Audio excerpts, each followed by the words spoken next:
guys, it's Sheri and Richerson from Experimental Homesteader, Exotic Gardening, SheriAnnRicherson.com, and BuyInYourBlogWithoutAbash.com, and welcome to our daily vlog. I believe Cleopatra is trying to say hello. Let's see if I can get her to turn around. You want to turn around, kitty? You want to say hello? Oh, aren't you a cutie? Anyway, guys, yeah, she wants her tail on my face. It has been a day. Got up this morning and I had to go to the cancer center to get my blood work. The lady there gave me an old-fashioned recipe box, which was really nice. It will go great in my kitchen. Really appreciate that. She'd had it there for me for a while, and this is the first time she's seen me since she brought it in, because I haven't been having to go every month like I was. So I've had a bit of a break, which has been really nice. From there, I went and got my peach unsweet tea and my donut with chocolate icing and sprinkles that I usually get every morning. And then I came back home. I went out to check on the goats and chickens, and even though both Jeff and I have worked on cleaning the stalls out, there's still a really strong smell out there.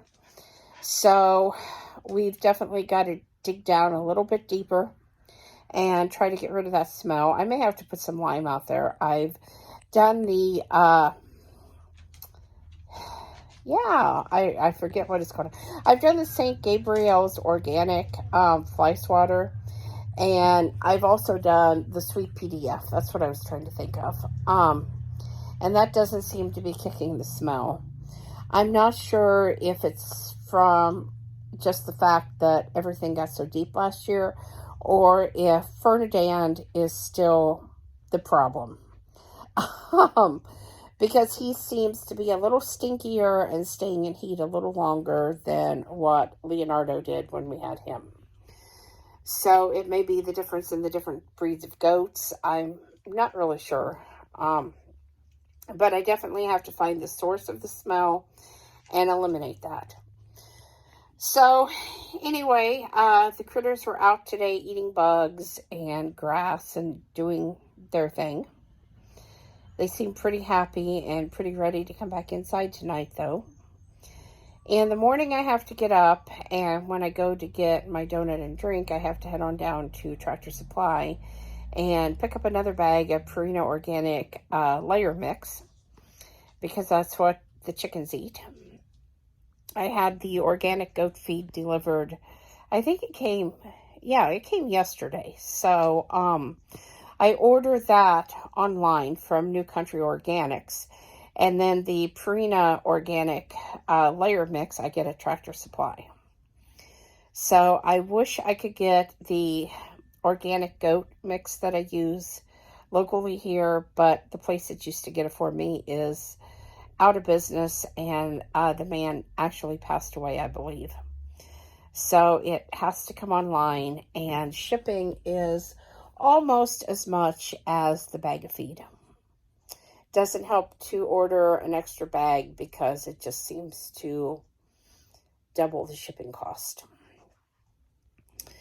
I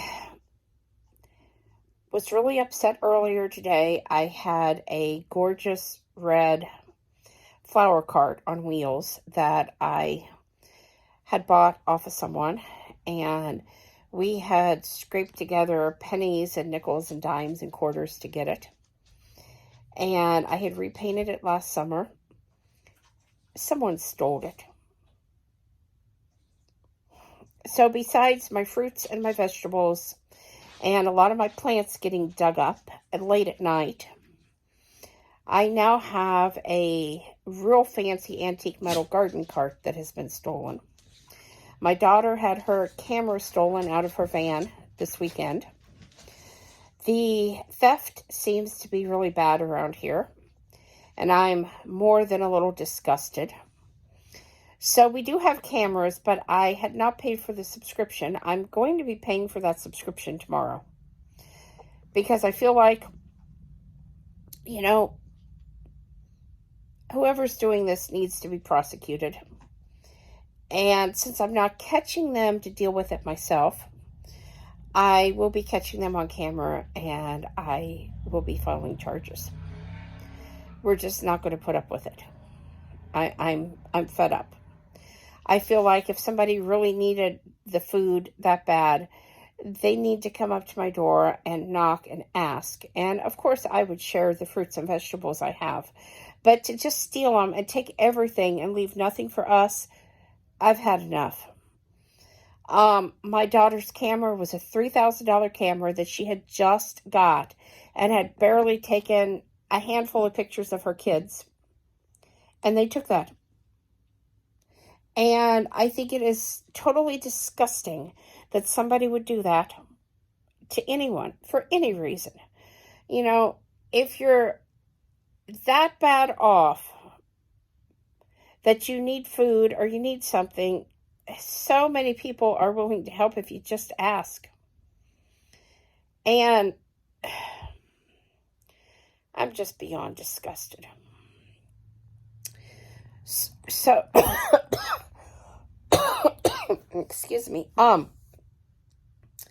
So anyway, I'm going to go to the next level and I'm going to get recordings of whoever's doing this because I'm sure they're going to continue. And I'm just going to prosecute them. You know, I hate to be that way, but I think it's time that they learned a lesson. And clearly, they haven't been caught. They haven't learned that lesson yet. And they seem intent on keeping on with their criminal activities. So then a friend of mine invited me to meet her for drinks and dinner. I had an unsweet tea and some boneless chicken. It was little boneless chicken wings. I didn't get any sauce because I knew the sauce would get my stomach to hurting and get everything going again. So I just had them plain. They were pretty good, and I really appreciated being able to meet her and have a little snack. Jeff, of course, is still on his 12.5-hour shifts, and that's going to continue through the weekend. I guess a bunch more people decided not to show up today. And I did pick up a tidbit today that I was really kind of shocked about.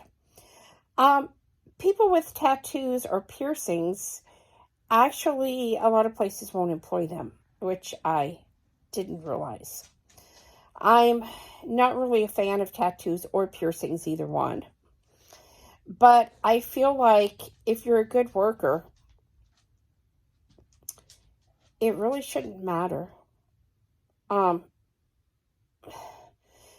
me, not hiring someone because of a tattoo that they obviously would have to go through an awful lot to take off and may have had done when they were really young and didn't think about it.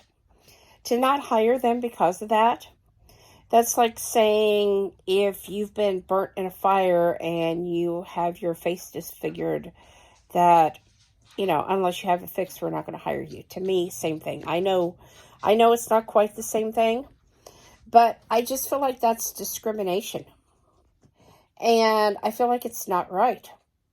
And as in need of help as people are, why are you telling people if you have a piercing or a tattoo, we're not going to hire you? You know, I could see, and I don't know anything about piercings other than ears. I could see asking them to, you know, take the piercing out if it's on their face or something during the time they're working, or to, you know, wear one that's, you know, not as noticeable, like the little gold earrings that you wear when you first get your ears pierced. But to flat out deny employment over that, because obviously if you've had a piercing, even if you no longer use it, it's not going to grow back. You know, I haven't worn earrings but maybe a handful of times in my life. I had my ears pierced when I was maybe 10 or 11, and I still have those piercings. So it's not, you know, it's not something you can change.